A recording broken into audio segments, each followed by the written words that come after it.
All right, all right, all right, all right. I am Marwan Cameron. This is the conduit. I haven't done that in a while. Kind of miss it, but I'm back, baby. I am back. Welcome, everybody. This is the best hour of your day. You know what? It's so good today. We had to do more than an hour, so we're here for 90 minutes today. We're going to come at you with a really hard hitting show. This is Tipping Points and Puzzle Pieces.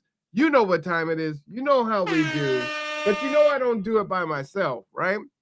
I have the one, the only, ladies and gentlemen, boys and girls, children of all ages, let me bring to the stage Mark Boatwright Frost.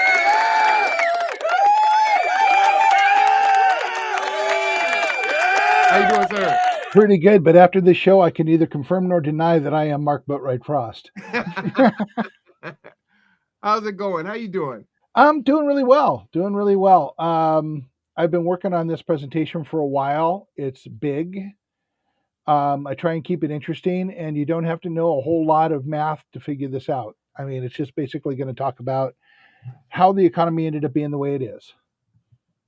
All right.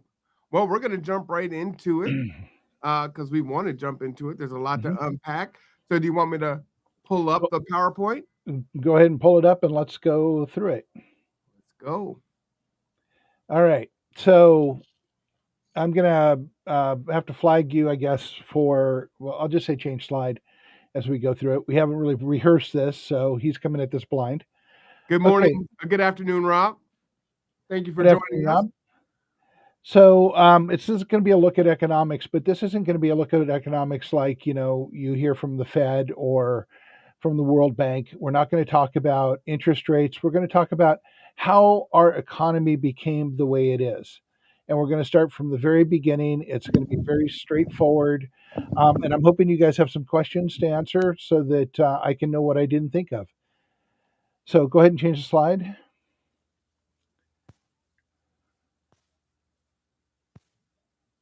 Oh, there we go. Okay, so in the beginning, the whole thing's about providing context because you can't really understand the economy in the snippets that we have, even in decades long looks. You have to look over a long period of time to see how things shifted and changed as we came forward. So we're going to start about in the beginning. What is an economy? How did we start becoming an economy? That'll be done in a couple sections. We're going to talk about the concentration of money, and then we're going to talk about the pending collapse, which everyone is talking about and in one way or another, or threatening, and everybody else is saying, no, we're fine. We just need to do this or that and the other thing. I'll let you make up your own mind whether we're crazy or not. But there's also a way we can change things, and we'll talk about that at the very end. I didn't put that here because it's really not part of the context. It's not germane. Huh? It's not germane to the conversation. It's not germane to the context, but it is germane to the conversation, just not in the same thing. So let's go to the next slide. In the beginning, go ahead. We had resources, humanity, and a fundamental shift in our thinking that brought us where we are. Go next one. Okay. So we're any of us who've gone through high school pretty much know that we went through a hunter-gatherer phase. What you may not realize that phase lasted for millions of years. I mean, well over 1 million, possibly closer to 2, before we changed our mode to being less nomadic, more in one place. But in that time, we moved because food and resources demanded we move. We couldn't overfeed in one area, or there'd be nothing left. So we moved somewhere else, meaning we were very resource dependent at that point, and our survival depended on it. So we didn't really have society beyond family and tribe. And I'm not even sure anthropologically if we even had the definition of those ideas yet. That came later. So Marwan, you want to go next slide? All right. So then in the Fertile Crescent, which is now today Syria, we discovered agriculture. And the Fertile Crescent kind of is a descriptive of the fact that we started settling down, we started having abundance and resources, and we started having time for society to develop and grow. And that was we were there for so a couple 3,000 years, and then when we got enough abundance, we moved to the next step. If you want to change the slide. All right. So then we started locking up the food and locking up the resources for safety, and class systems were formed where there were the people who managed the food and the people who needed the food, and humanity took a step onto an evolutionary path that we're on now. And I know you can read all of that, but I kind of want to emphasize um, the fact that when that happened, it was a fundamental shift in how and what humanity is. We became um, what Daniel Quinn calls the taker culture, where we started forming a one right way. And if you'll go to the next slide, well, the next two slides kind of cover the rest of that. So, assimilation. I mean, we all know, a lot of us know about the Borg in Star Trek. So I'm going to use a Star Trek analogy here. Is we started assimilating other cultures because we had the resources, and they would come to the central culture because they wanted what the other people had: an easier way of life, more leisure, culture, arts, the things that were developing. So essentially we started assimilating other cultures, which disappeared into the one right way taker culture that we have a model of. And again, I'm using Quinn's analogy. It's not quite apt in my mind, but it kind of gives you an idea. If you go to the next slide, we'll talk about a historical context to this. So this is a picture of an Indian school. There, I could have chosen slave boats. I could have done slave markets. I could have done 1,000 different things that would be meaningful in the context of how assimilation worked. There were people that came to the abundant culture to become partake of the resources. There were other people that it just That's kind. Huh? To partake of the resources. Well, to become part of the class system, and hopefully get resources. That was where the idea of we can climb our way to wealth in this model. And back then it was probably more true than it is today. But we also assimilated people and took, like, the Native Americans, we put them in schools and we tried to indoctrinate them. We've killed millions and millions of people that didn't agree with our way of life. We've enslaved them. And that is the course of the evolutionary path that we were on, where few would gain and the masses would not. And so about 15,000 years ago, we shifted to the economic model that would become capitalism today. If you go to the next slide. Okay, so we're going to talk about concentration of wealth now. You kind of understand the cultural model in a very brief amount of time. Let's talk about the financial model behind it. Next slide.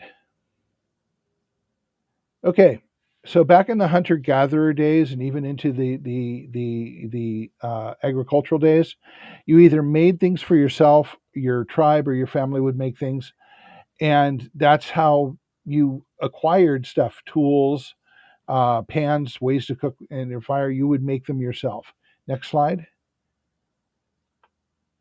And then we ended up with specialization. And that means people got better at certain things. There would be people who would prepare skins. There would be people who would fire pots.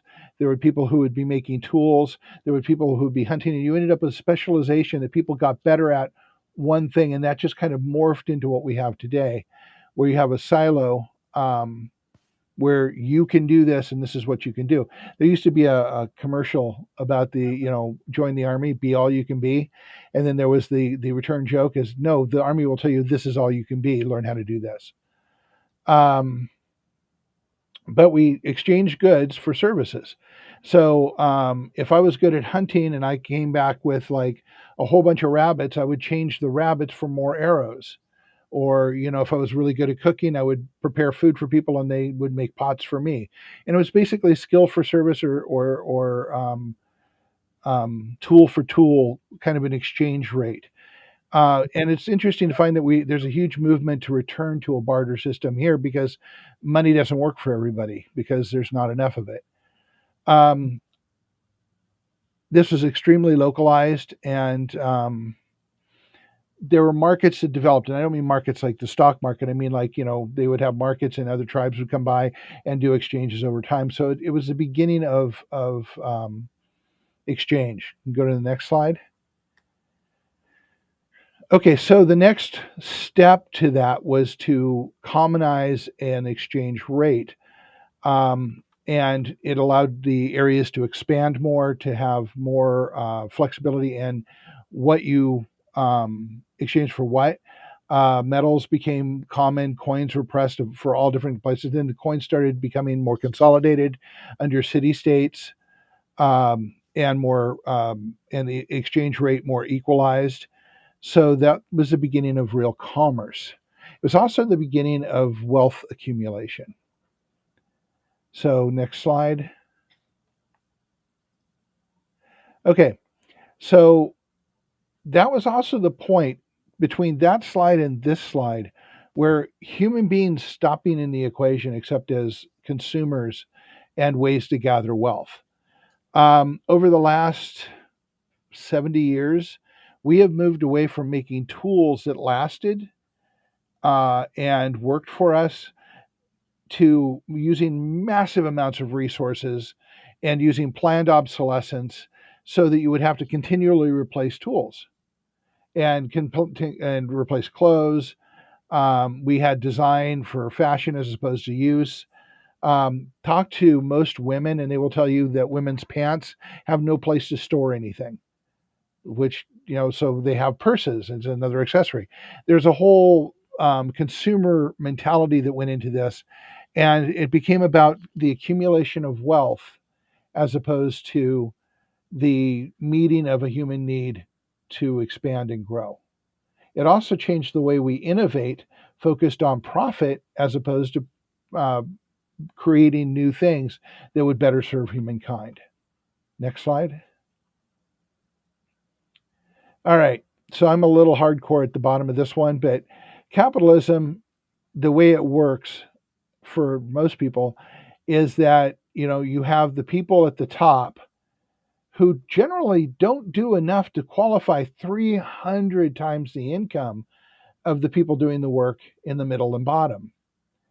But that's the way it works. They get an extreme amount of wealth off the backs of the people who are working.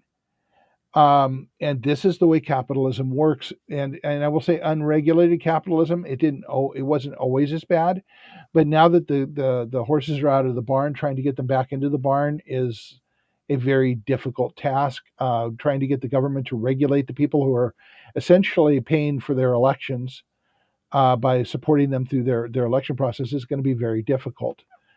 Um, and if you don't think that this is real, I have to say you're kind of deluded. Look around you. It's the model you see everywhere. And this is what capitalism has become. It doesn't serve anybody. Next slide. All right. So the stock market. The original concept of the stock market was, again, back many years, back about a century.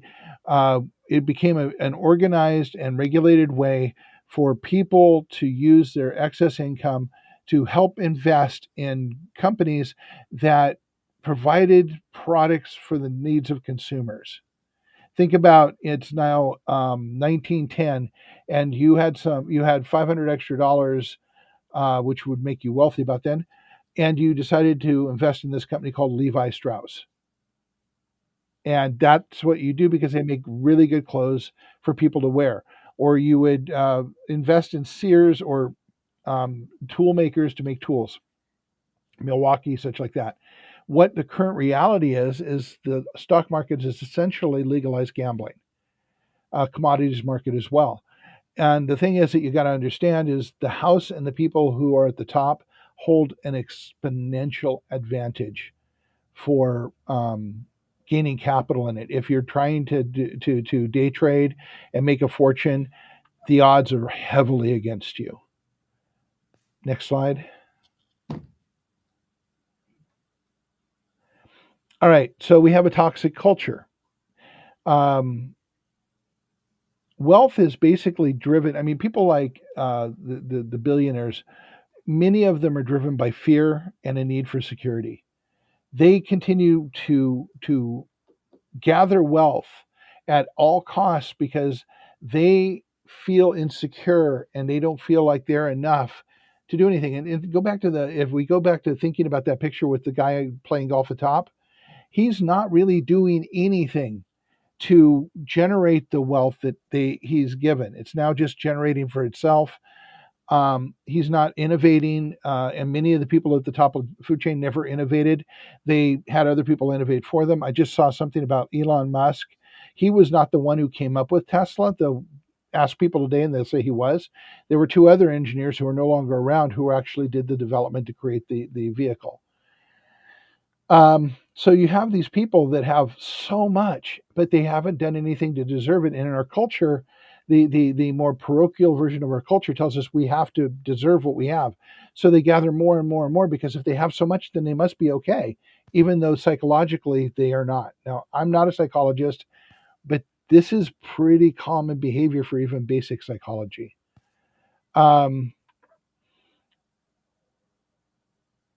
So they create the originators or the people who started this process, and they're not the same ones in charge of it now.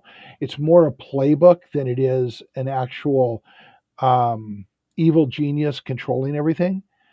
And people just get good at the playbooks, and if you were born into that, you learn how to do it very early on. But they're the people who created the class systems, and then so few of us are ever taught or understand how those systems work. We can't really transition between them like the dream says we should.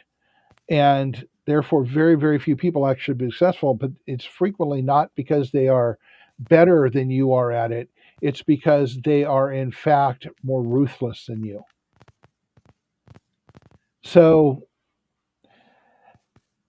going back to Star Trek again, the need of the few or the one and the few overrates over the needs of the many. It's like I have this emptiness, I need to feed it, so I'm going to keep feeding it, and the rest of you are just going to have to fend for yourselves. Pull yourself up by your bootstraps. Do better. But there's no ladder, so don't worry about that. Just keep pulling yourself up by your bootstraps. This is, and I know that a lot of people say these things and they get really angry and are, I deserve more. We deserve different. And to get different, you don't get angry, you work on different. So resources are a means to wealth development. Anyway, so the point is that our need is shelter, food, humanity, water, communication, education. And I don't mean education in the way we're educating now because we aren't. And I'm sorry to all the teachers out there, you're doing a great job, but the system isn't set up to actually teach people. And healthcare. We need to have these needs met. And if we're not getting those needs met, and the wealthy have resources and resources and resources, then it's an imbalanced system. And we need to look at a way to rebalance that to our humanity. Next slide. All right, so I put this up for Marwan because it's one of his favorite things. I appreciate that. I'm going to be using I'm going to be using pyramids a lot during this show. But this one, I wanted to point out that because of the way our culture is, it keeps the vast majority of us in the bottom two tiers just trying to survive. But our humanity drives us to find self-actualization. It's something that we are wired to try and do. And until we stepped off of our evolutionary path, we were taking a long, slow road to get there. Now, until we can reprogram our culture to support our humanity, and I know y'all can read, we continue to erode and destroy our foundation. So let's talk about that. While the money's going to the top, our power infrastructure hasn't changed at all in almost 80 years. The Paradise Fire was caused by a piece that had been in place for over 90 years. So we are not fixing infrastructure. We are not building on the foundations. We are not providing means and opportunity for people to grow and rise up to self-actualization.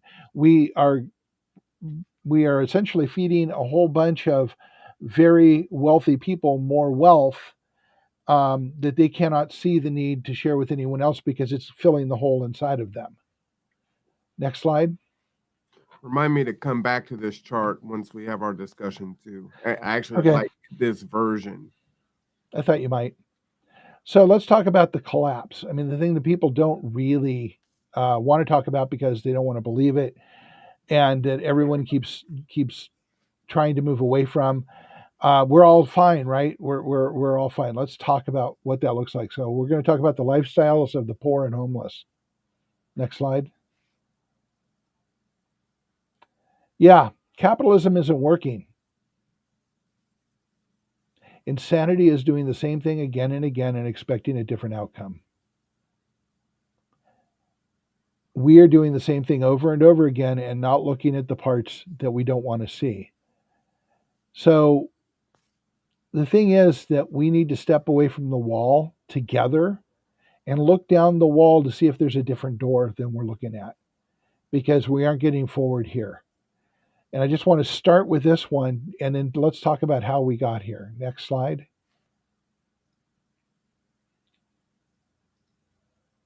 All right.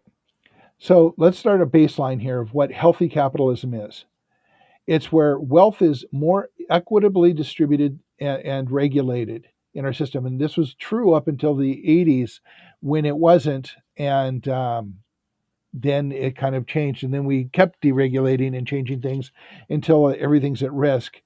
And this is what a healthy one looks like. And it's not that this is what exists today. I don't even know if it ever existed truly because of the cultural model that started 50,000 years ago. But it's what the model we are sold looks like. There's opportunity at all levels. There's a healthy, thriving middle class. None of that can be said today. Next slide. Another pyramid for you. You want the next slide? Yeah, next slide, please. All right, so this is what capitalism looks like today. And that slide didn't line up well. So 80%, and actually a little bit more than that, of all revenue is in the top 10%'s hands. The middle class is essentially disappearing, and poverty is extreme and growing, which means the unhoused, the homeless, the unhoused will be more evident, and it's going to be around us all the time because it's collapsing. It cannot do anything but collapse because it is top heavy, and the people at the bottom who have been providing all of the revenue in a healthy model to the people at the top are now overburdening all systems, and no one can afford to pay for it. So we need to look at a different way of doing things. And when you hear people say that, yeah, we're looking for ways to fix this thing, yeah, okay, so that's fine. Let's see if we can figure out how to house people. But you can't fix it until you look at this dead in the eye and figure out a way to fix it, to work on a broader scale. Next slide. All right. So this is the part I had to have the piece here. So lack of transparency, overcomplication of processes and data is what causes us to believe something that isn't true. So let's talk about the GDP, gross domestic product, for a moment. William Petty came up with the basic concept of GDP to attack landlords against unfair taxation during warfare with the Dutch and the English in 1654. Charles Davenant developed the method further in 1695, but it was Simon Kuznets in 1934 who introduced it to a U.S. Congress in a report, and he warned against the use of this as a measurement for the health of the economy. The guy who developed it in a report for Congress said, this is really not a good thing. So what did we do? We made that the primary measurement of the health of the U.S. economy. So we need to, one of the things that happens with the GDP is we change what's measured. We used to measure steak as how much steak is bought because the GDP essentially measures what we buy. So we used to buy a lot of steak, and suddenly they said, well, steak isn't relevant anymore. We're going to make it hamburger. How would that change the health look of our economy?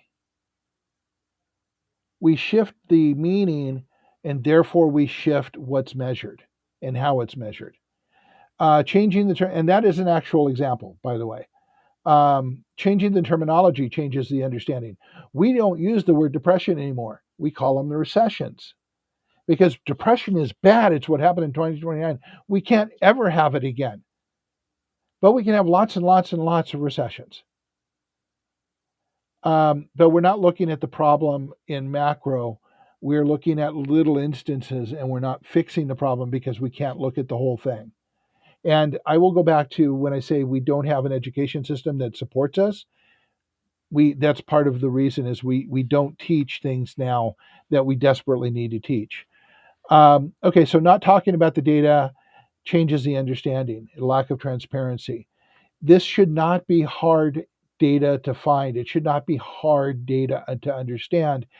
And it's the manipulation that becomes really easy when you don't keep things transparent and when you make things really complex. Do you really think our tax system has to be this freaking complex? No, but keeping it complex keeps it good for the wealthy and bad for everybody else. Next slide. Oh, sorry. The last slide was in this shell game, the ball's missing from the cup. So, economic indicators. Let's talk about different indicators. The Depression, at the end of the Depression, a Banking Act of 1933, Glass-Steagall was put in place to keep the commercial and the individual banking accounts separate. Banks could no longer use individual funds to invest in unsafe, more commercial models. It's much more complex than that, but that kind of gives you the idea. And so that was put into place, and it stayed in place, and it kept us from having another depression. It kind of was a wall for banks to not abuse the system. At the end of Dwight Eisenhower's presidency, he warned of the development of the military-industrial complex, the war machine, and how dangerous that can be, and how they will promote wars so they can sell materials and continue to grow exponentially. And I think we've all seen how the multitude of wars is tantamount to what they're doing. In Nixon, while I know there's a lot of people who bash Nixon, and there's all kinds of reasons to bash him. And this particular instance is one of the biggest reasons. But he also developed the EPA and did a lot for the environment. So no one person is evil. You have to take them in total as opposed to pieces. And yes, he did bad things, but as a whole, you have to look at the whole life, not just pieces of it. So he took us off the gold standard. Before that, every dollar we had was backed by gold in Fort Knox, by the U.S. gold store. And once that changed, it was a statement that said, "Well, we don't need this; it's too restrictive. So we are going to say that our gold is backed by our ability to manufacture," which worked all the way through the Reagan years, where they deregulated industry and started offshoring jobs and manufacturing. So we stopped manufacturing here. We started manufacturing in China and Indonesia and all these other places where there's no environmental laws, which Nixon put into place, and that we can keep the products cheaper. And we are now, remember, we're selling products to people that don't last very long, so they have to buy more and more and more of them. So it's a very short-sighted look that people are going to continue to have money to support those sales when the pyramid is with a heavy bottom and everybody's making money. But now we have a pyramid that's opposite, and that's going to start collapsing, which I'm going to stop for a second and sidestep to talk about how governments in Washington State get revenue. They get their primary form of revenue is from sales tax, and people are not buying what they used to buy. And there are fewer wealthy people and a whole lot more people in poverty. So sales tax is not generating the income it once generated. And cities and counties and the state are hurting because of it.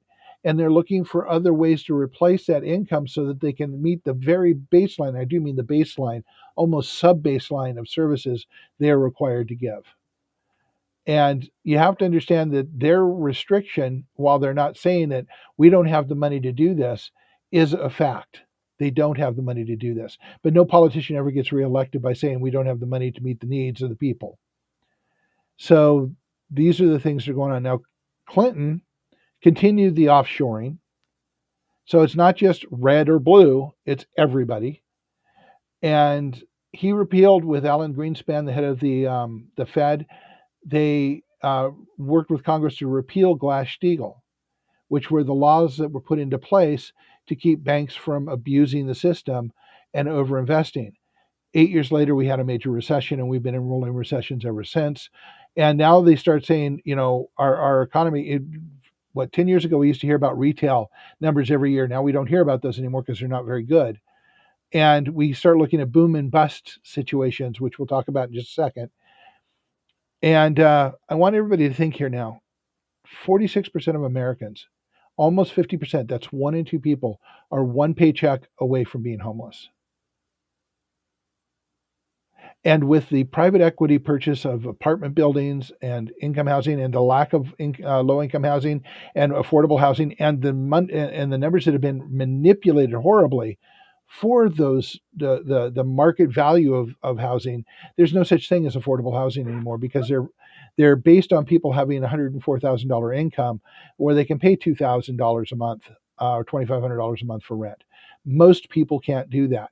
So we need some transparency and some honesty here. We'll talk a little bit about that shortly, but let's talk about economic bubbles, which is now what we look at instead of real economic trends. And this has changed step by step by step by step by step ever since we went off the gold standard, and probably a bit before then. And understand, these people think they're the only ones doing it. They don't look at the big picture. They don't look at the consequences, long-term consequences of what they're doing. They're looking at quarterly profit, and that's as far out as they look. The next stock report, the next quarterly profit. Economic bubbles. War is an economic bubble. We end up with a boosted economy because of war. So we have wars, lots of wars. They're not needful wars. We all have been asking those questions since Vietnam. Essentially, why are we doing this? Why are we here? Why are we spending the money? Where is our business in this situation? And we hear all of this rhetoric about it, but the truth is, when you get to the bottom line, we shouldn't be there. We should be looking for, war is the last option when all diplomacy fails, except when economics is involved. So infrastructure. We had an infrastructure boom in the 1950s with the war tax, the taxation on profits after the war. We built most of the infrastructure that we currently use today, the electrical infrastructure, communication infrastructure. All of that was started in the 1960s and 50s of the last century. We haven't upgraded it much since then, because we haven't had the revenue, because we were taxing corporations up to 90% of their profits in the 1950s all the way through the 1960s. And that money was used to generate the building of the infrastructure. It was the biggest boon for construction and union workers there was. It was a great time, but it was short-lived. I'm going to say real estate parts 1, 2, and 3, because it's been back 2 or 3 times. We're in the final part of a housing bubble now, but there was one in the 70s. And in the 70s, interesting thing happened. Prior to the 70s, a single person in a household could buy a house. In the 1970s, those rules got changed. It takes 2 people providing incomes to purchase a house. So as we looked forward into this, we found ourselves in a tighter squeeze and less people able to buy homes and live the American dream. So from the 1970s to today, it's only gotten worse. Tech, we've seen the tech bubble in the 1980s and 90s. There have been a couple brief resurgences, but essentially it was all based on the innovation and investment in tech. And then we had the tech bust, because they were throwing money at things that couldn't possibly be supported long term, and so the market crashed. Retail has been an ongoing one. That our retail sales, we heard about that for years in the late 90s. That retail was providing the engine for America. Infrastructure, again, we just had an infrastructure bill passed, and then there's the whole. I'm just going to call it the con game of the stock market and day trading and the seeking of wealth. Again, we go back to, we changed from meeting people's needs and making sure people live to generating wealth for the few. And that shift fundamentally changed humanity. Humanity is no longer a factor in the equations. Short-term profit is. One click, Marwan, because I've got something at the bottom here. So, conclusion, the value of the US dollar is based on faith. Does that make you feel warm and fuzzy? I know about warm and fuzzy. So, faith is everything. I mean, that should be like, the big thing. We have faith in the almighty dollar. We do. Sadly. The false faith. Yeah. Well, the whole world does. So we're not alone. Next slide. All right. I'm not even going to ask how many people know what Bohica means, but I thought that said biatch. Bohica Sorry, for levity, because you've been going on for a while, so I just need to make people laugh there. Well, and Bohica is basically a military nomenclature for bend over, here it comes again.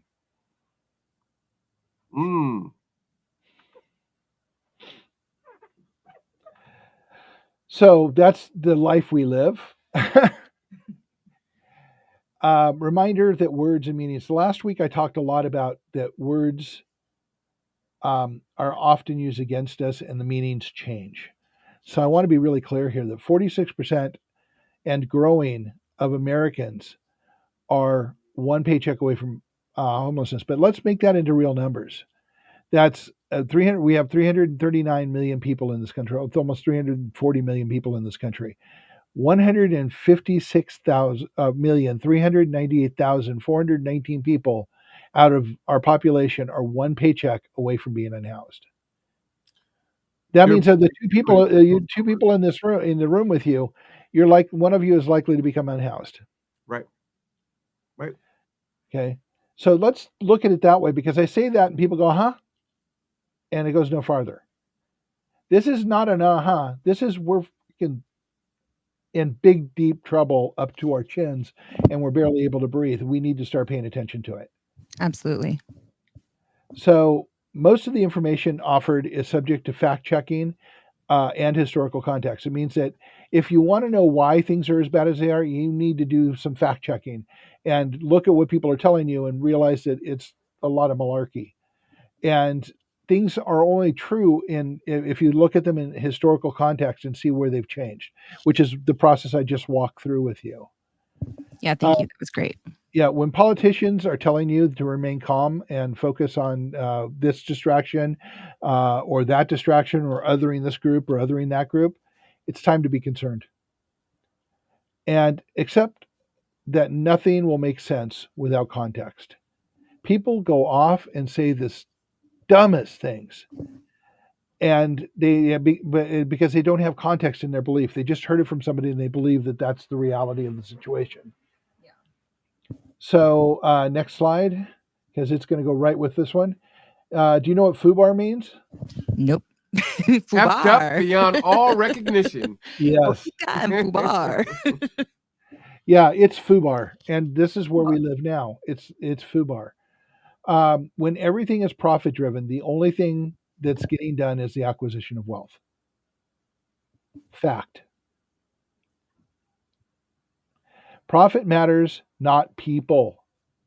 Needs, resources, the environment, or any of the fundamental building blocks of our survival are meaningless. Short-term profit is the only thing that matters. Yeah. Okay, and let's just be honest, the rich aren't that smart. They are trying to fill a need inside of them that would keep them in therapy for decades.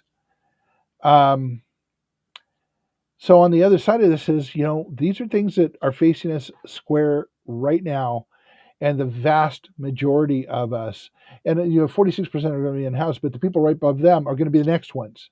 Yeah, that number is crucial. Yeah.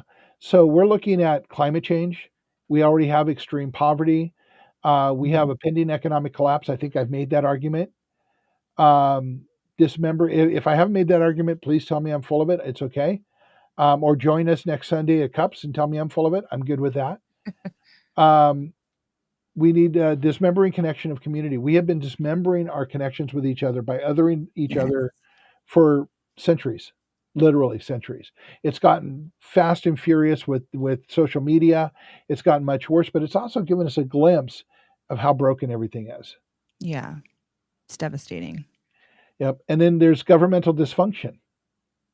We don't hold them accountable, Right?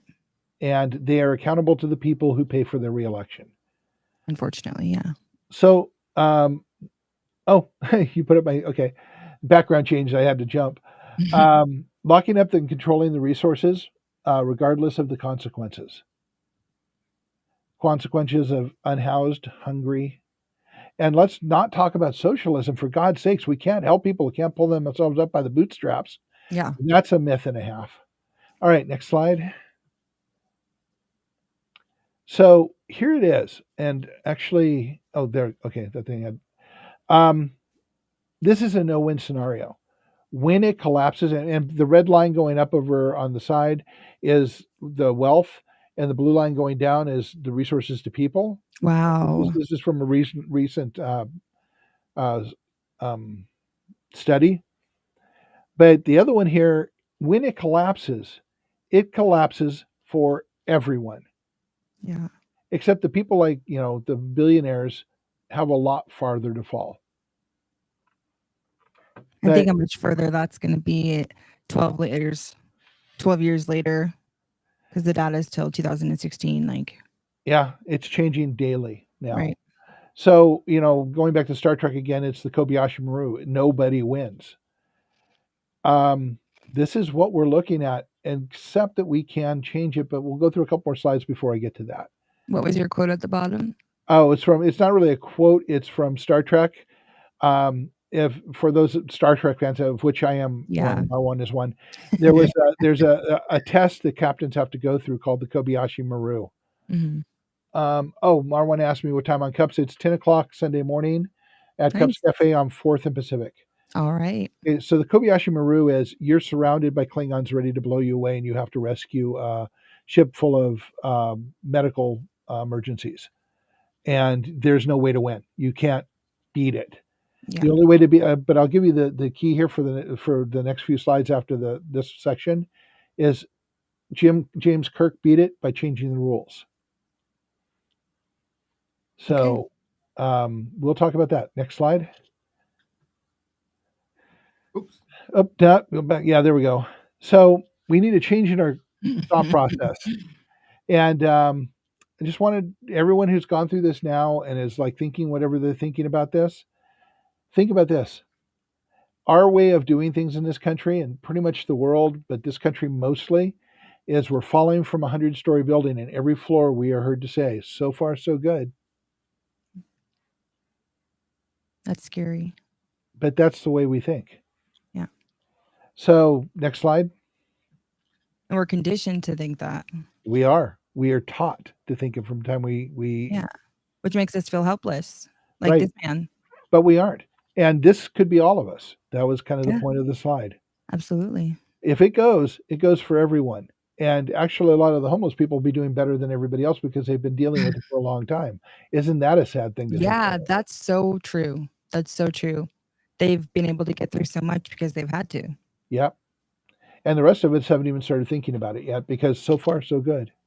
People don't even know how to put down their phones and live without one. Yep. So next slide. You don't have to personally attack me like that. I just mean like resources Okay. wise, So this is the part that I didn't list at the top but wait, we need to change our fundamental change in thinking, and we have to rewrite the rules. We all have to be James Kirk. Next slide. Oh, back one. Okay. So to boldly go, we have to imagine. So let's ask some questions. What does innovation look like when profit is not the motive? Ooh, that is a loaded question. It is. All of them are. What does resource usage look like when profit is not the motive? The complete opposite is how it looks right now. Yeah. What does the quality of life look like when profit is not the motive? What do human relationships look like when control is not the goal? Wow. And Matthew, the thing about putting down the phones is also part of othering that people need to stop doing. Thank you, Matthew. All right. And so, what would the world look like if transparency were a real thing?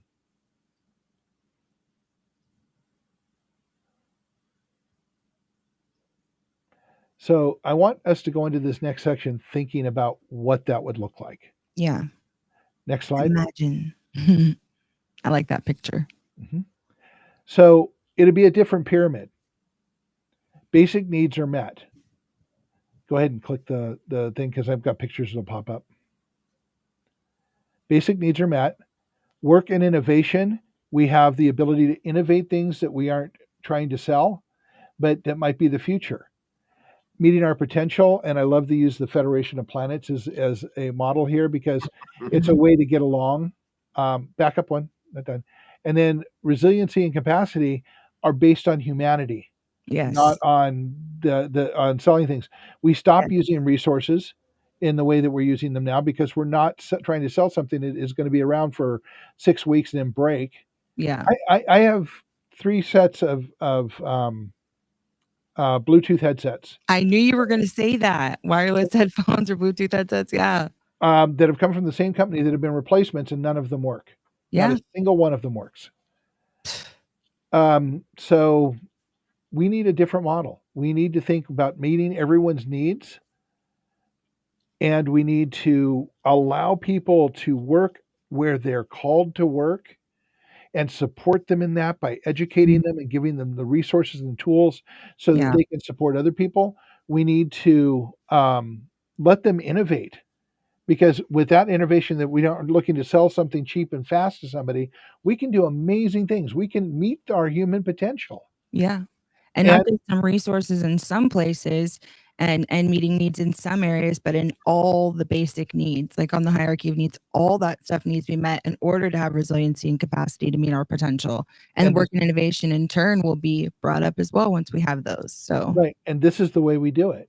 yeah. Part of back in 1963, when the first original series of Star Trek came out, Gene Roddenberry had created a world where no one got a paycheck. They were all paid, so to speak, on the work they did for society. Wow. Imagine what that would look like. Yeah, so people became artists and pursued their art and were supported in their art, and they had all of their Yeah. basic needs met, and then more because of the work that they were doing.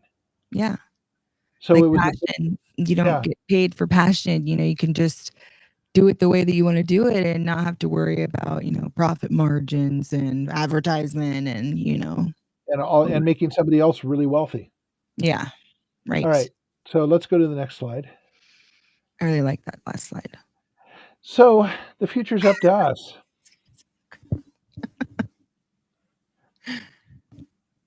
Pull our heads out of the dirt, right? Yeah, and start working together. Mhm. Something we have been trained from birth not to do. We've Yeah. been trained from birth to be afraid of each other. So the very first thing that our organization tries to get people to do is grow gardens together and Nice. share the food throughout the neighborhood, That's because great. it has 3 factors. It has a mutual benefit that attracts people to come as more fruit and vegetables and food is produced. More people in the neighborhood get interested and engage. That teaches people how to work together Yes. and provides capacity and food security that is going to be in short supply very soon. And it's free, Yeah. right? And it Well, just grows on its own. yeah, I mean, it's not free, but for the community, well, it's there is an initial investment, but after that, the seeds get stored and you just use the same seeds for the next year. and it's teaching them a skill. It's teaching the new generations that, hey, not everything comes prepackaged and pre-made. You can actually get something out of it by putting in a little bit of work. All you have to do is water it with a Right. seed, prune it, whatever you got to do. And then you can feed your family. You don't have to Absolutely. worry about 7-Eleven and, Slurpees. You can actually have something sustainable. You know what I mean? Yeah. Especially people that have like special No, needs absolutely. or like, dietary needs. Yeah, no, I just thought the Slurpee was a great example. I love Slurpees. It's just sugar. Sugar and ice and It's so water, good yeah. though. So next slide. Matt's got a couple comments there. Yeah. Tomorrow's the first work party. Yep. Bring a shovel. Yep. What is the address, Mark, to Matthew will have to put it down if he wants to. no, not his address. Remember, we're using the location of the. Okay. So Matthew will still have to do that. Matthew, can you write down the address of the West Side Improvement Club so people can meet there? It's going to be 9:00 tomorrow morning. All right. So next slide.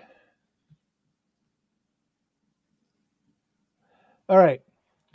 So this is kind of a misnomer in a way of a title, but I want people to be thinking about that we live on one planet with fixed resources. And let's be honest, going to Mars and terraforming that planet is so far beyond our science right now that it is nothing but a joke, a very bad joke. That's sad. So social, we have to have a fundamental shift in understanding of our relationship with the planet and our relationship with each other. Yes. We need to focus on our humanity. We need to focus on mutually beneficial outcomes, which gardening, by the way, is if you share the food. Yes. That's a great example. Yeah. So cooperation over conflict. We really need to stop this competition and conflict. And we need to start working with each other and listening to everybody's stories, even if we think they're batshit crazy. Yeah. They have to tell their story, and there's probably something in there we can learn from. And it's a way we have to learn to do things. Yeah. We have to work through consensus models. So everything, well, consensus is a pain in the ass because I can't get my own way. Well, that's kind of the point. And those both go, the cooperation over conflict, that goes hand in hand with the fundamental shift in understanding. Yep. We can't have cooperation over conflict if we don't understand where everyone's coming from, and listen to everybody, what everybody thinks about it, Absolutely. And then we can go through the rest of it, transparency and all the rest of it. We've talked about the bad side of this. This is a good side of it. But we fundamental shift in how we raise our children and how we educate each other to get here. Absolutely. And it's generational work. But we can make some amazing shifts very quickly by starting. Okay, so operational form, we have to shift in the market, the way the market from market to measure. We don't have how many things are sold, how many resources have we used? Yeah. How long does the product last?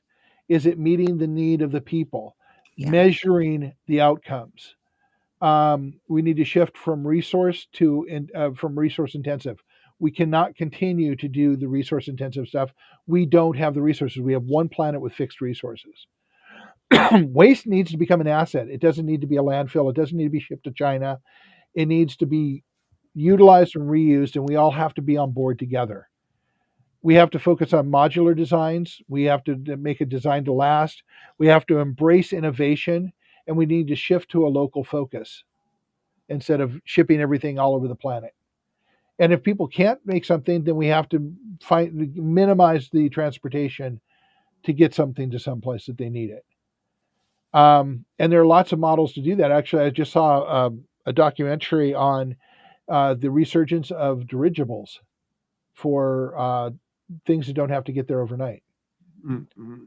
So anyway, and then there was something I said at the bottom. I don't remember what it is now.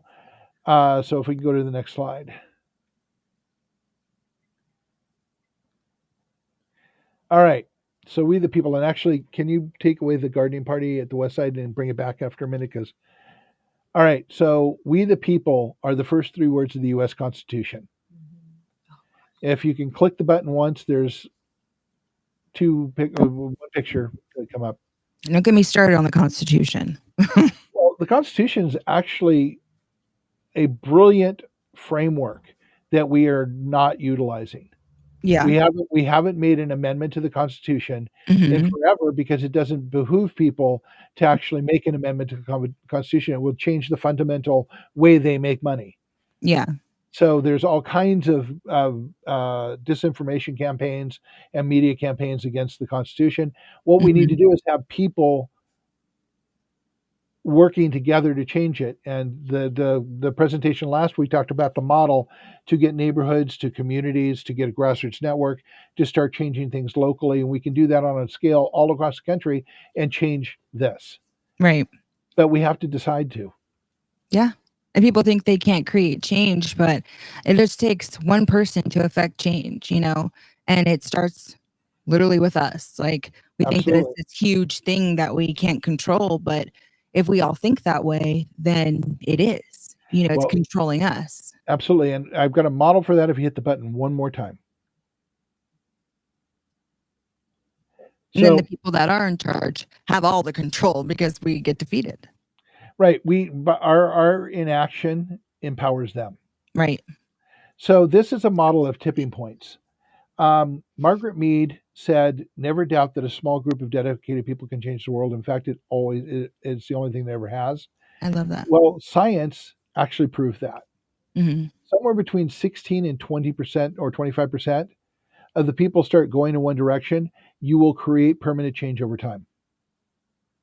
We can make this happen just by deciding to, on a small scale, and growing food and having people join us in growing food, having larger conversations and grow this. It is generational work, but we can make significant change quickly hmm because tipping points are being reached in other things. If we get just a few more people involved, we can change a lot of the things that we are doing.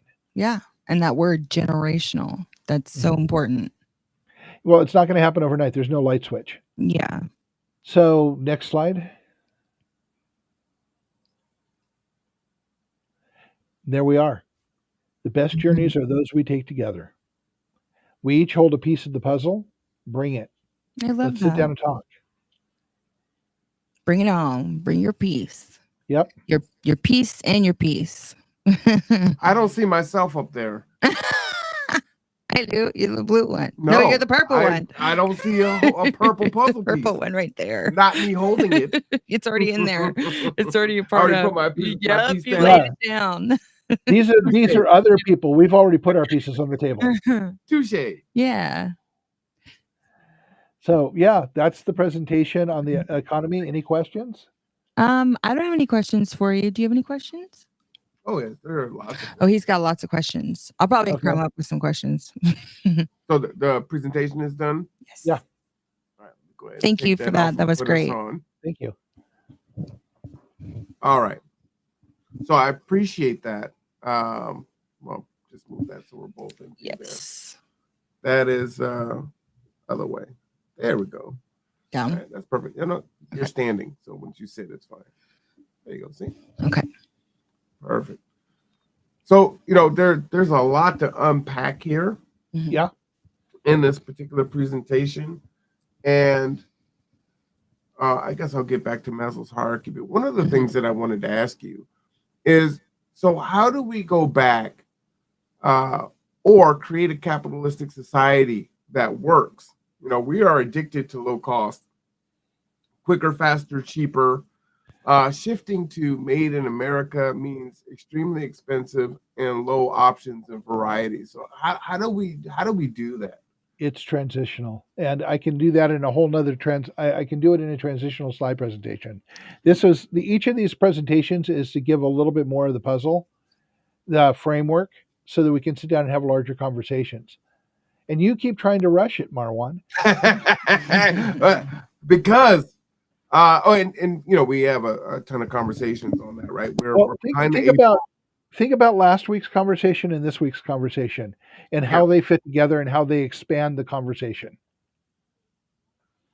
So and I'm going to segue and then I'll come back to this because there's some relevance here. In last night's meeting with the mayor, one of the things that he said was, the role of city government is not to build housing, right? But it is to, find partners, developers, and nonprofits that are willing to do that. And what I find problematic about that statement is it's that definition of insanity, right? If we just continue to do the same thing over and over again, we're going to get the same result.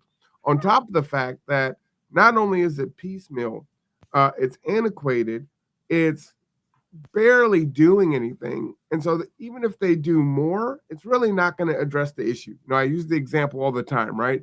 Hey, 20% of this housing development is going to be affordable housing, quote unquote. 5 units, one is affordable. You know, 20 units, you know, you got 4 that are affordable. That is not addressing the issue fast enough. Nope. So my thought is, again, we are the lawmakers. We're the ones that make the policy and the procedures. It is we the people. So if we understand that this isn't working, we must do something else. And my frustration and the reason why I ran in the first place was we have to get people in office, we the people, that are willing and ready to do the new thing, to do the different thing in order to fix things. Can you just touch on, you know, Well, we your talked thoughts on that we statement? talked about that last week. Yeah, go. If we create the neighborhoods and we get the neighborhoods educated up and in a person to person relationship, which is the best way to get a conversation going, we create a community network from representatives from the neighborhoods that creates a grassroots network. And it wouldn't take very much to actually change the policy of the city if you have enough people say this needs to happen, and we can get by all of the rhetoric about, oh well, the charter says and blah blah blah. It says, well, we're going to change the charter. It's takes time. There's no light switch. There's no magic wand. There's no silver bullet. It's going to need to be people coming together, having conversations, understanding that things need to change to fix it. And part of the reason I did this is to show people that homelessness isn't going to go away. No. It's going to get worse. And you are you've got a target in the middle of your back to be one of the next ones, because 150 million people are one paycheck away from being homeless. You're in the batter circle and you don't recognize it. Yeah. And the ball's about to come flying at you. So give me your thoughts, because it goes with last week's conversation, this week's presentation, and last night, and just kind of the mayor's perspective on that. Is there a way forward that you can see in the way that he still views? I know you're smiling. Well, actually, there were some revelations last night I should share with you. There were a couple of moments that I actually, and you know my history, my feeling about this. Yes. There were a couple of moments where I wanted to go grab the microphone away from him and defend him to complete morons in the in the audience who were so focused on their own fear that they couldn't see the conversation being had. Talk about that. I just did. No, I mean, what were the comments specifically? Not the people. We don't want to put the people on blast, but yeah, it was like, you know, talking. He was trying to answer them in a way of this is, and actually, I will be honest to say, he is doing way more than I expected him to do. And that was a surprise. I expected a dodge and sidestep show, and he didn't. And he said, "No, we are actually actively looking at doing these things."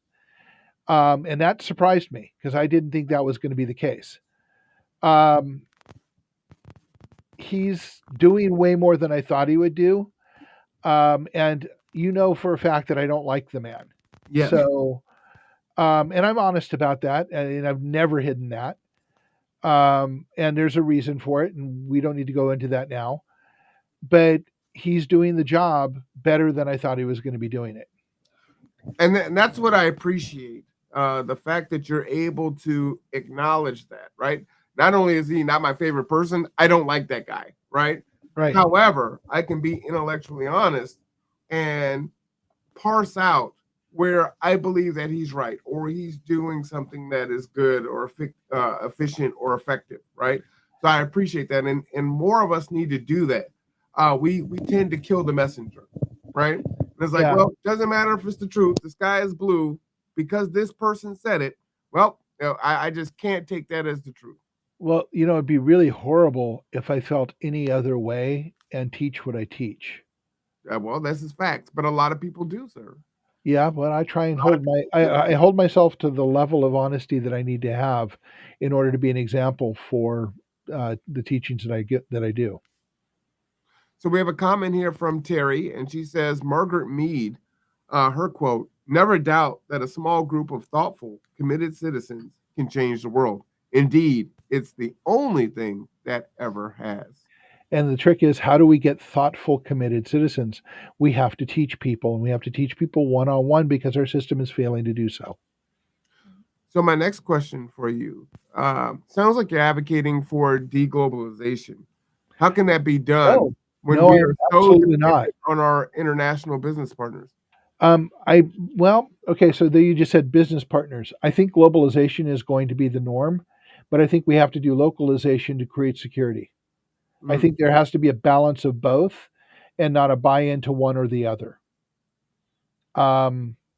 I think that a global look and bringing in the things that people talk. I mean, you've heard me say this many, many times. Our Power for All project is based on Germany and what Germany is doing.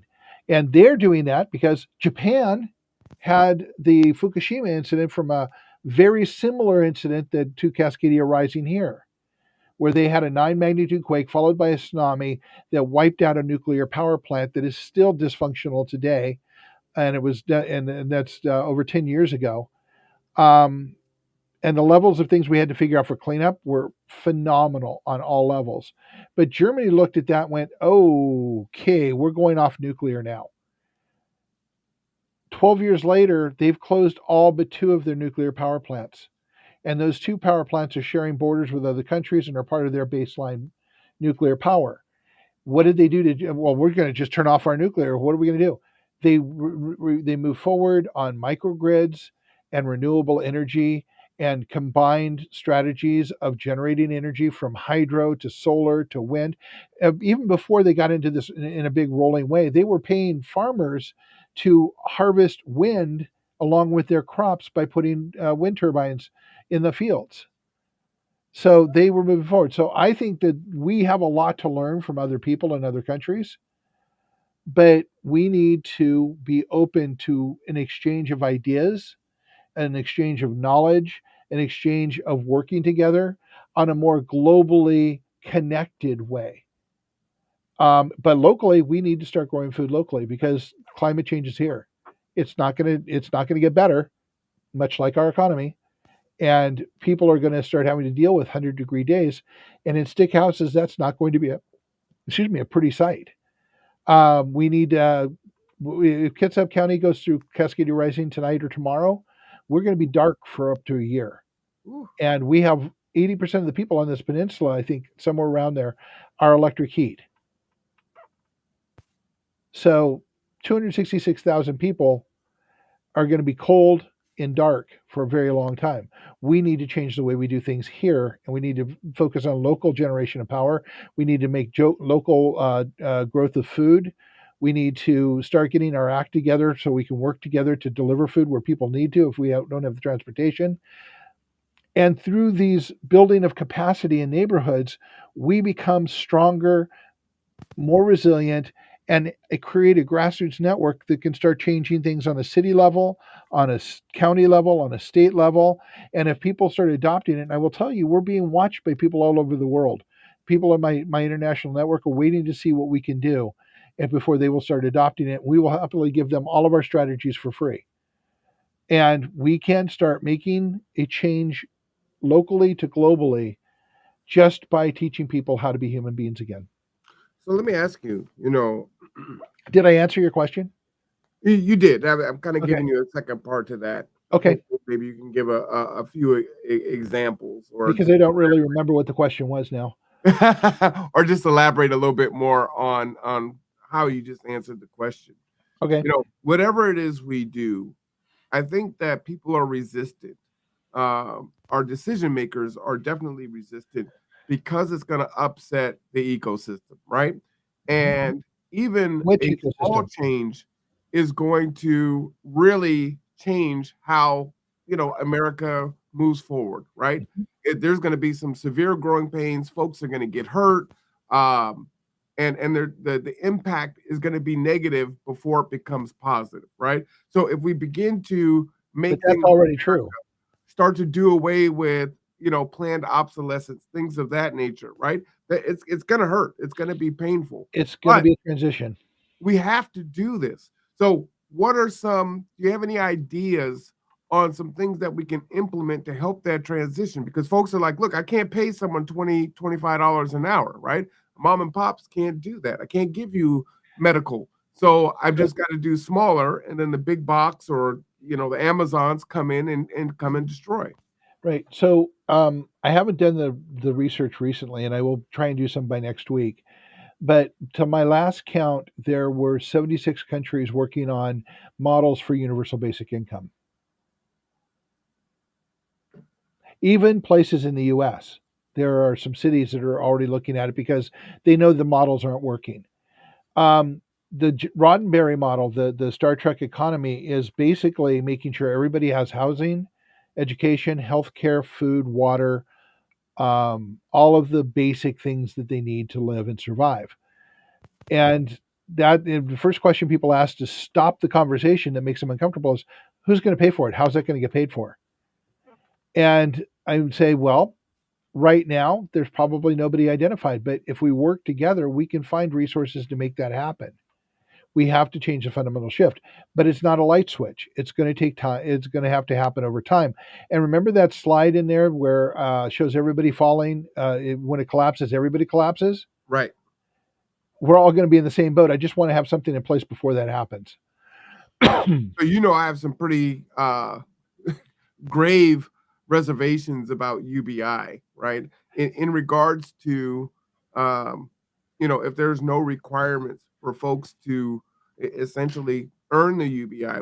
There's two-pronged challenges that I see. One, you give everyone universal basic income, you've got a high population of folks that don't do anything, right? And then on the other side, you have, okay, we've got UBI, people have Maslow's hierarchy, those basic needs of, security and health and property and wellness and all that good stuff situated. And then the powers that be, right, take advantage of it and say, well, we can do this, but it's going to cost more. So we just keep increasing your rent because we know that the government is going to pay whatever we charge for water. Which we have a perfect example here in Kitsap County with the military. Go ahead.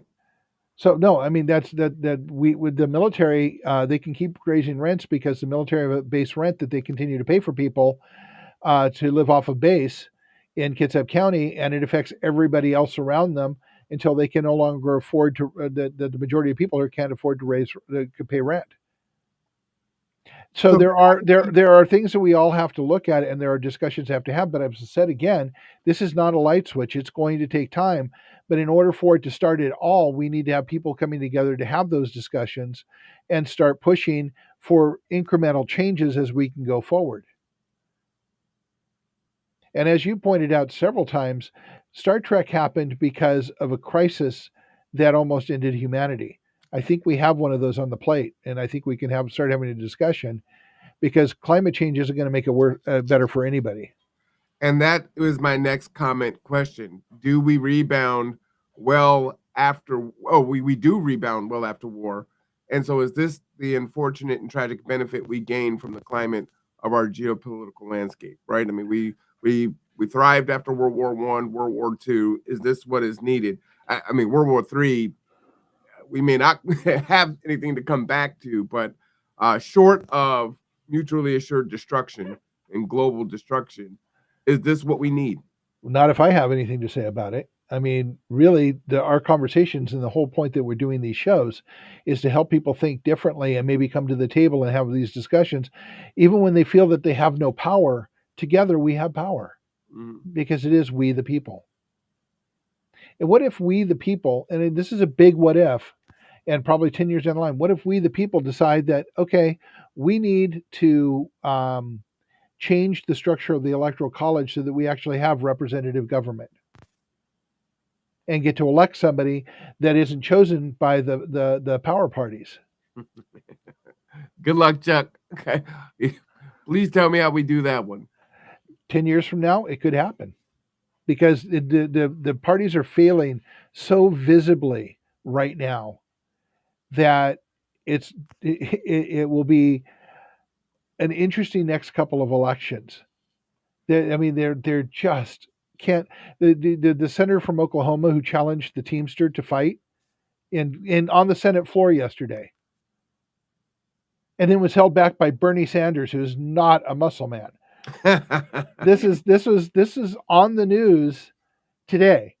that Oh, wow. a senator from Oklahoma who felt that the Teamsters, the president of the Teamsters had disrespected him, challenged the leader of the Teamsters to fight on the Senate floor.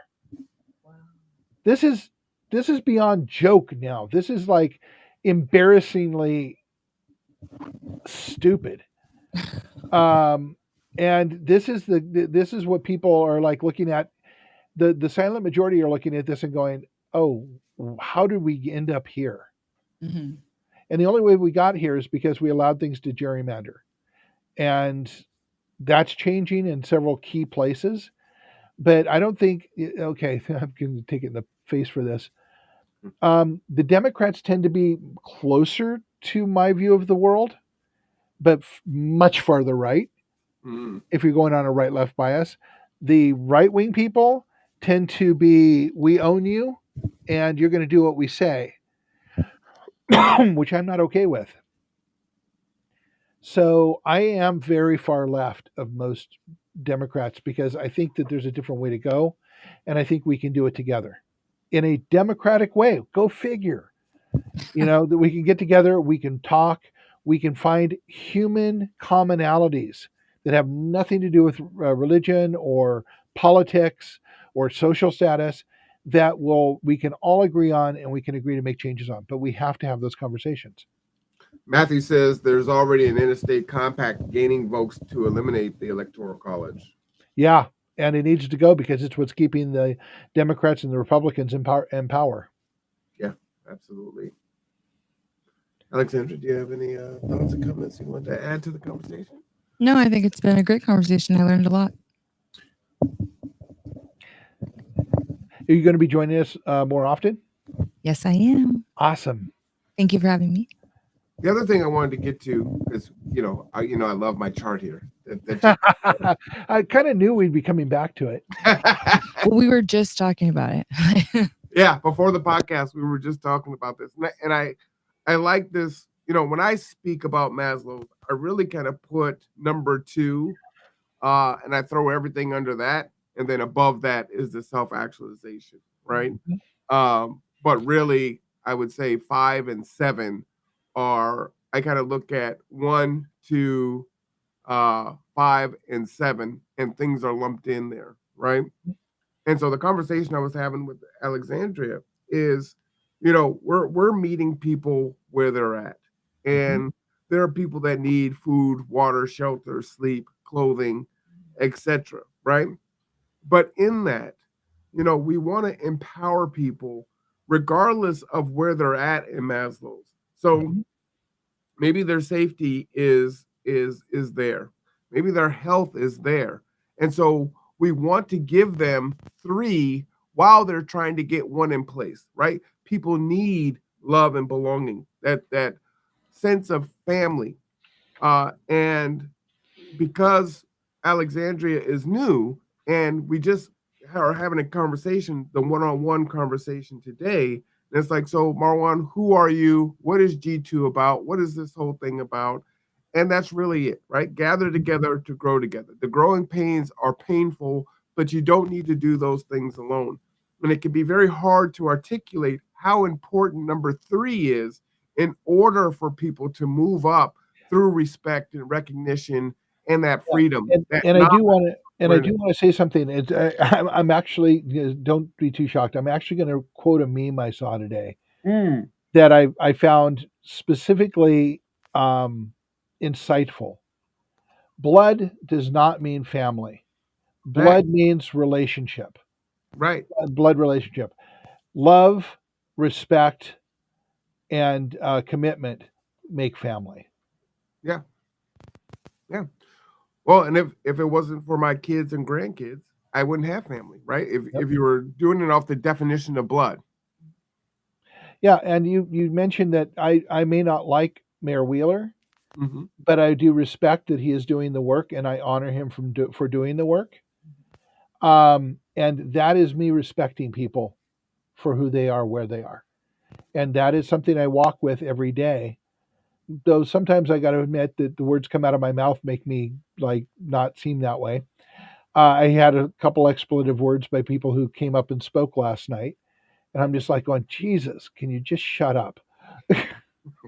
But, you know, people have their feelings, and I know that they're coming from a place of fear. I get Right. that. Doesn't make it any easier to hear, nor does it move forward progress toward a solution.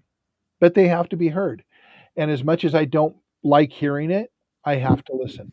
And I have to And honor that they're speaking their truth as far as they know it. and you and I have had this conversation about folks years ago when we first started this about people and that need to be heard, right? Yep. They haven't been heard.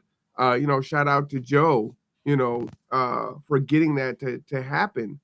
And what I told her behind the scenes before it started is you realize that most people have never been in the same room as the mayor, let alone to be able to stand next to him and ask him a question, right? That is a powerful thing that she was able to give to the community yesterday. And a lot of people came out, and that's a big deal, right? Absolutely. Absolutely. I really appreciated a lot of the questions. I really appreciated some of his thoughtfulness. And as it turned out, there are several other conversations I'm going to be having with people, probably including the mayor, that I wasn't planning on having before I went to the event. That's great. Yeah. I'm glad you took my advice there, sir. Well, the original advice I wasn't going to take until Mayor Wheeler said something that actually sparked a question in me, because the question I would have asked would have caused a lot of people in that room to get red-faced. I So like the mayor, just for the record. I liked the mayor. Oh, no, that's fine. I mean, lots of people do. And he's doing a job. I just like to be honest and transparent about my feelings, so that people know that if I say something, I'm saying it from where I'm at. I don't particularly care for the whole. I like people to know that I don't particularly care for him, and that I never voted for him, so that they understand that when I say he's doing a job, I'm speaking to the point that I respect that he's doing the job. Right. And more people need to do that, and for us to make gains. Yeah, it's something you have to train yourself to do. Transparency and honesty are things that we need a lot more of. Well, I got to say, we started this a half hour early. And we're right at time. We are right at time. We could use more time, right? There's even more questions, but I wanted to at least get a few of those down, just so we can have a little bit of back and forth, and to go a little bit further. Again, we want everyone to know Sunday, Cups Cafe at 10 p.m. 10 a.m. 10 a.m. Sorry about that. There will be nobody there at 10 p.m. Cup I guarantee probably you that. isn't open at that time, so don't show up. None of us will be there. But tomorrow is the work party, and it is the inaugural work party. So you're gonna want to come to this. So the gardening party will be at. We're gonna meet at 9 a.m. at Westside Improvement Club. That's 4109 West E Street in Bremerton. That's 98312, and we're going to meet there at 9 a.m. If you have shovels, gloves, bring them. And the intention is to, what is it, 1 yard at a time? Yeah, pretty much. We've got a couple, 3 lined up and more in conversation now. Deanne and I had a great conversation the other day. Good. And we're looking at creating food forests in the neighborhood that people will be able to eat from. Just a lot of fun, great opportunity. If you're looking for a place to get involved, like-minded people, this is a low bar, right? Folks are going to be smiling and doing the work. Couple of hours, and we're basically going to be sheet mulching the land so that we can start planting in spring.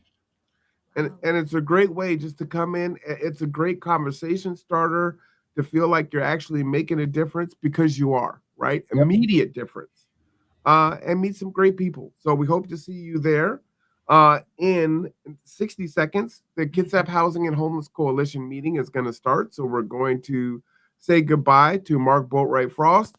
Mark, I appreciate you tremendously. You are awesome. Thank you for your presentation. So very needed. Hello, and everyone. Just really fantastic. Give you the final word. Welcome to the November Kitsap Whoops, Housing and sorry about Homelessness that. Coalition meeting. I was trying to figure out who's in the room. Just letting people When I say in. it already started, and it already TV started. Shark, I'm gonna make Unfortunately, you a I don't know how co-host to just in mute that. case. So we're just gonna have to deal with that. Well, thank Okay. you so much. Sounds good, Give us the Lisa. final word, Mark. Actually, I'm Thank probably you. jumping onto that with you. So And I will talk to you soon. usually All for right. those of you who Everyone, regularly points and attend, puzzle we pieces. have Go kind ahead of a and soft click on start over, at and we'll 2, join and you then over we there. start at Bye-bye. 2